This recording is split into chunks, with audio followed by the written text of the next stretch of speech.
Hi guys, Mulos here. Today's video I'm going to talk about registering a business in Zambia. So I do business registration and company secretarial services. So I do frequent the PACRA offices quite a bit.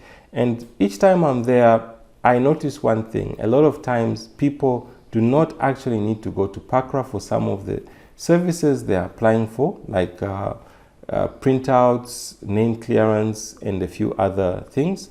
And then other times people are in the queues and you get to see that they have made a number of mistakes in the application process, which means that they'll queue up for nothing and then have to go out frustrated. So when you go to queue up for nothing, it means that you are queuing up space for other people, and it just creates a mess for everybody. So this video, I hope, will answer a few questions on business registration in Zambia so that you don't make mistakes when going to PACRA, and then to also give you insights on what type of common mistakes to avoid in case you are registering a business in Zambia. So one of the things I've noticed is that most of the mistakes are done on conception or initiation of the business. So it's, correcting mistakes at PACRA can be costly in terms of time, energy, and sometimes even the money. So let's just get to the video. So what are some of the things you need or common mistakes which are made is one on business setup in terms of shareholding, directors, and the articles of association. So for shareholding, if it's a company, private company limited by shares or private company limited by guarantee, you only need a minimum of 2 people. Okay? So this is where people sometimes get it wrong. Because of excitement and the likes, they end up putting in a lot of other people who have no business being involved in the business. If you are going to be the main person pumping in 100% of the capital, you're going to be doing in all of the work for the business. You need to, and you expect the business to do well. You need to think about the future. What happens if when setting up the company, for whatever reason, you end up giving maybe 49% of the shares to other people? And you have an unwritten rule that, okay, I'm just giving to you these shares because you are my guy, you are my relative, you are my wife, husband, or something. And in future, when the company is doing well, I'll get the shares back or something. It doesn't work like that. If and when the business does grow and becomes profitable, those people will realize that the shares have value. They will try to sell them at market value, whether to you or to other people.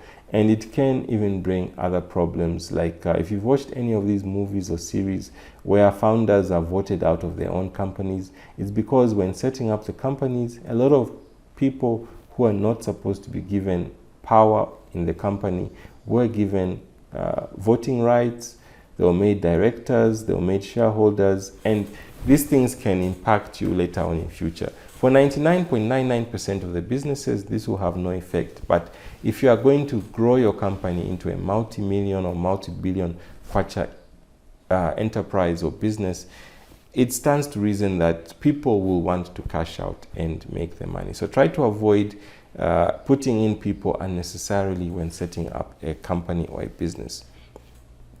And another common mistake is the nature of business. When you are registering a company and you ask someone what kind of business are you going to be doing, they'll come and say general supply or general trading. There is no such business classification as general supply, general trading. You need to state clearly what type of businesses you're going to be doing.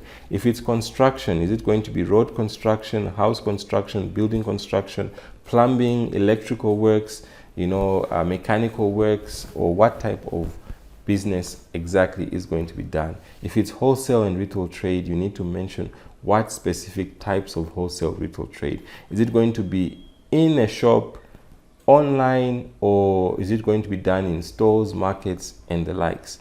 So you really do need to have the nature of business clearly stated. Then the last one comes back to what I earlier mentioned. If at some point in time, as the founder of the company, do you think you're going to want to sell shares or add new shareholders in future? you need to know that from inception, because when you start transferring shares, the first step is through ZRA.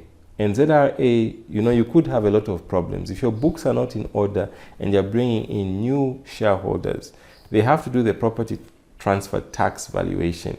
And, sometimes you could be given a massive bill for property transfer tax when transferring your shares, simply because you did not keep your records properly, or the business is valued more than you have actually valued it yourself.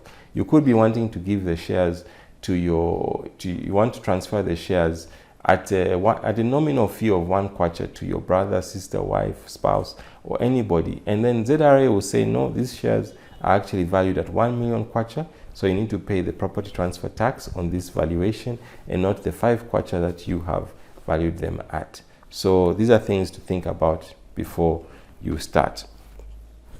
So anyways, now what type of businesses can you register in Zambia? So the first one is a business name, which is basically just you registering a business as an individual. You and the business are not separate for legal purposes. So in case your business has liabilities, you also share those liabilities. The next type you can register is a partnership. Certain types of businesses by law are required to be partnerships. Things like medical practices, law firms, accounting firms, consulting firms, certain types of consulting firms, and the like. Then the next one is a private company limited by guarantee. So this is technically a non-profit business. So it works a little bit like NGOs. Technically, they can be NGOs, but they are for non-profit purposes. So do not try to set up a profit-making business as a private company limited by guarantee. You will have some problems down the line in future. Then the last type of business you can register, or the second last rather, is a private company limited by shares. So this one at least gives you, the investors, limited liability because you and the business are separate. You just need a minimum of 2 shareholders, 2 directors, and a minimum of 1 secretary. So when it comes to the secretary part, a lot of times people misunderstand that role. That's the person who's going to keep the company seals, company documents, and company records. It's not a position like a normal secretary in a company who takes calls and the likes.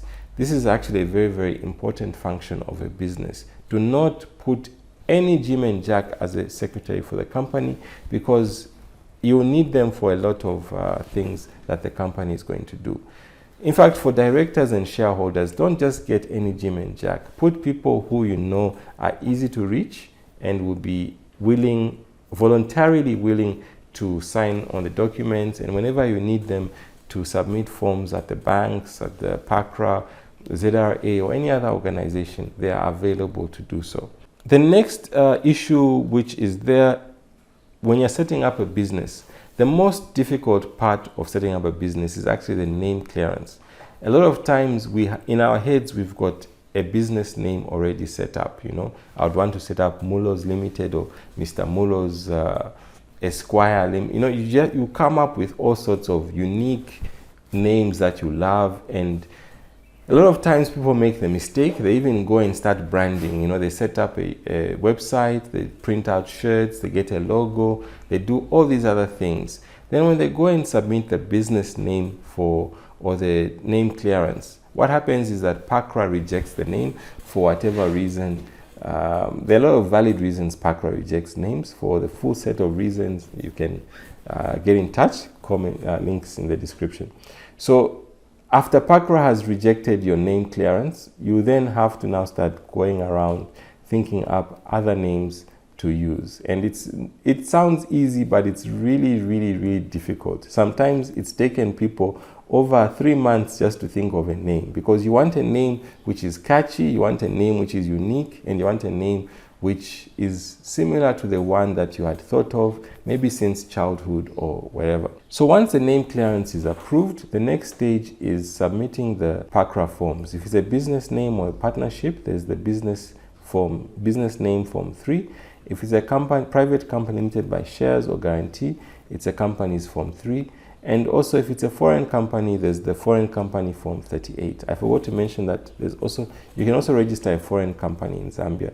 It takes away some of the hassles of company registration. If you already have a company registered abroad, you can register a foreign company in Zambia. So once you've submitted those forms, you have the option of submitting them online or submitting them physically at PACRA. I highly recommend physical submission because it takes away some of the future hassles you're going to have. When forms are submitted, you need to get them stamped. When you're submitting online, you don't get them stamped. So having your form stamped is a requirement when you're opening a bank account, or you need to submit those forms somewhere. If you take just photocopies or printouts of online forms you submitted without the stamps, while you're submitting them, they'll ask you to get them stamped, and then you have to go back to PACRA, and then at PACRA, depending on how much time has passed, they will need a lot of proof that you are actually the right person to submit the forms and a lot of other things. So some of those people you see queuing up at PACRA and spending the whole day at PACRA are there simply to get a company they registered before they're getting the documents stamped. So try to avoid that by simply taking the forms physically when registering. Then another thing is you need to prepare articles of association. So this is basically the rules or constitution that guides the company. So you can either use a standard articles of association or a non-standard articles of association. Majority of people are fine with the standard articles of association, but for those others who are not, the articles of association, things you might want to change is things like shareholding rights or voting rights, director rights. When you're having a board meeting or a special meeting, is voting going to be by show of hands? In case you are the person with 99.99% of the shares and there are 10 other shareholders or 10 other directors, if it's by show of hands and you as the majority shareholder vote no, everybody else vote yes, that resolution is going to pass. So these are kind of things which you really do need to look into in the articles of association, voting rights and the likes. And then also things like if you are the majority shareholder, you can actually put it in the articles that any of the other shareholders selling their shares, you have the right of first refusal. They have to offer you the shares first before they can offer to anybody outside. So all these things you can safeguard your interests in the articles of association. So that's why it's important to actually read the articles of association before you do a standard or non-standard submission. All right, so when a business is registered, and also why I recommend you go with the documents to PACRA for submission. Once everything is done, you're going to get from PACRA, if it's a business name, you're going to get certificate of registration emailed to you. If it's a private company limited by shares or limited by guarantee, you're going to have the share capital certificate emailed to you, as well as certificate of incorporation emailed to you. ZRA will email you either your online credentials for logging in and printing and submitting the forms, or they'll email you the TPIN certificate and your first tax clearance certificate. Now you need these if you're going to open a bank account. What normally happens is that maybe in January, February, or end of the year and beginning of the year are very popular times for people to register businesses.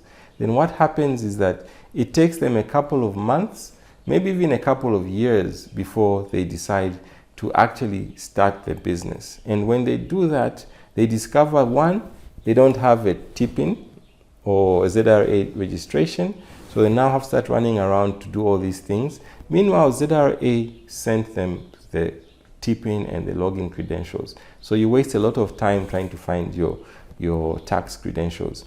And the other thing is that the email from PACRA, it's a very, very important email because that contains your certificate of incorporation and certificate of share capital for private businesses and certificate of registration for partnerships and business names. The banks need both the PACRA documents and the ZRA documents for you to register an account. And then to actually open and register a bank account, you also need a tax clearance certificate. It's issued every year in January or throughout the year and valid up to the end of the year. Without a valid tax clearance certificate, you cannot open a bank account. You can also not get most businesses as a supplier if you don't have a valid tax clearance certificate. So it's very, very important when registering the business, make sure that all the registration documents, the emails, you get them from ZRA and PACRA, and then also the articles of association and the forms, the Form 3s, whether business name Form 3 or companies Form 3 or foreign company Form 38s. You get those stamped on registration at PACRA, so that as in, even the articles of association, so that as and when you decide to open up business accounts later, start registering as suppliers later, or start getting into business later, you do not need to go back to PACRA to get those documents. Then another rule of thumb, when you get your business registered, it's very, very important that you save some soft copies of your documents. It happens to all of us, we lose documents. If you are in Zambia, you could have stored your documents nice and safe in a storeroom, and then after a couple of months, you go after the rain season, you find that termites have eaten up all your documents. Other times the documents get stolen, they get flooded, or the fungal rot, or they get misplaced, and then you've got no record of your copies. So this is why it's very important to, when you've done your registration, keep all the documentation safely, and then also keep soft copies saved in your Google Drive, your Microsoft OneDrive. You usually want to keep them in flash disks, hard drives and the likes, but it's very, very easy to lose hard drives and flash disks. Through experience, I've been forced to actually start using my Google Drive, my OneDrive, and a whole host of other online cloud saving platforms. So anyways, guys, with PACRA registration, there are a lot of options on registering. You can DIY, do it yourself, or you can engage somebody to do it for you. When you engage someone to do it for you, just bear in mind that there are different price points. So different people will price their services differently. So that is something that you should take note of. In case you engage someone and you see that their pricing is too high, just shop around. You will probably find someone in your price range. If you don't find someone in your price range, the option to do it yourself is there as well. Just bear in mind that mistakes are costly, and it takes a lot of time, energy, resources, and money to correct mistakes which were done on conception. And I also answer one question. A lot of times, if you read the press, I mean, recently there was an advertising firm that was given a contract for supplying some government department or some quasi-government institution. Another time there was a car wash which was won a tender to supply cars. What you need to realize is that there is no restriction on nature of business for most businesses. The restrictions are there for medical practices, law firms, financial institutions like banks and non-banking financial institutions, accounting firms and consulting, certain types of consulting firms. When you're registering a business, like let's say Mr. Mulo's Plumbing Services, when I register that business, usually I made a mistake. Instead of just saying Mr. Mulo's Services, I focused on my plumbing services. And then as and when business grows, when I start doing my plumbing works, the client will say, do you also do electrical works? If I have the qualified people to do electrical works, I can simply go to PACRA, add on nature of business to include electrical and civil construction works. Then when I have a big client and I have a fleet of vans which I use for my plumbing works, which I buy personally, and the person asks me, do you supply cars? I have the option to go to PACRA and add on nature of business to involve sale of motor cars, motorcycles and vehicles and the likes. So we're not restricted in most cases to nature of business by name of the company. So it could be a plumbing firm that actually does construction works, road construction, advertising, and a whole host of other things. It could be an advertising firm that supplies general supplies and equipment, hardware, and the likes. But you will never have a bank that does electrical works. You never have an insurance firm that does banking works. You never have a medical practice that does electrical works. So next time you see anything out of the ordinary in these newspapers, it's very, very easy to just go on the PACRA website, do a printout. A printout, basically, you can do a name search in PACRA, you get the company details, then you do a name search. After doing the name search, you do a printout on the government portal, and you can see the business, all the details, their directors, their address, and you can also view all the nature of businesses. Try to avoid mindless speculations. If you see something about a company registered in Zambia, as a citizen of Zambia, maybe an investigative journalist or just an investigative or curious-minded individual, you can actually search the company details on PACRA and the government portal, and you can rest at ease. It only costs 90 kwacha. Sometimes a person who deals with a lot of businesses, I'll tell you that the vast majority of Zambian businesses are honest entrepreneurs trying to make a buck. And sometimes the only mistake they made was when registering the company, they registered it as a car wash, or they registered it as an advertising agency, or they registered it as photography business. But then as business grew, they started adding on other nature of businesses to their PACRA registration. So it's one of the things which I've talked about.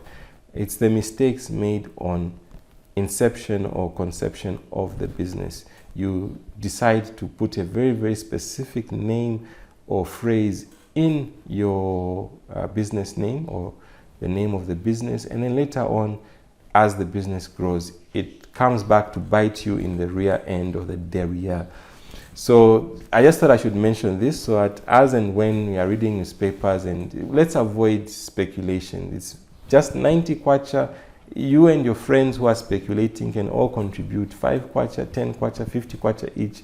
You go get the printout and put your fears. Let's learn to criticize or comment with information. Thanks for watching. Mulos, bye.